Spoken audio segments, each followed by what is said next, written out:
I also want to be able to define our relationship. I know you said you hadn't had a chance to focus a lot on ports in your first 4 weeks. I can tell you everything you need to know about ports. It begins with Savannah. And all comes down from there. The Savannah Harbor Expansion Project, this committee authorized in 2014. It is the largest single container terminal in the country. It's been the fastest growing for the last decade. And in fact, our benefit cost ratio has been rising throughout this time. It was 5.5 when we started, 7.3 today. Chairman Graves has worked with us on that. Chairman Schuster has worked with us on that. Certainly you have worked with us as a core, and we're grateful for that. We fronted the project dollars out of Georgia. We put up the state match first, spent that money first as we were going through the process, $266 million.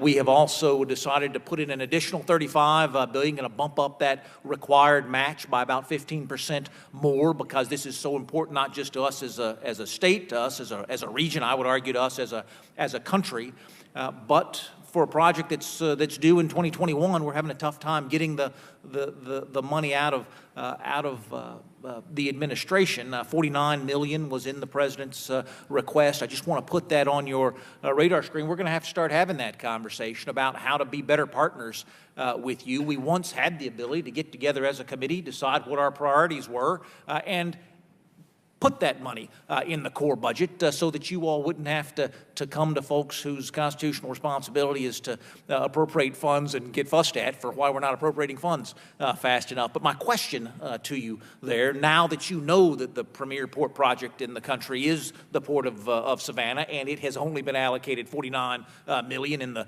in the president's budget request, do you anticipate some more flexibility to dedicate dollars that are to projects that are on a short build frame with a high benefit cost ratio?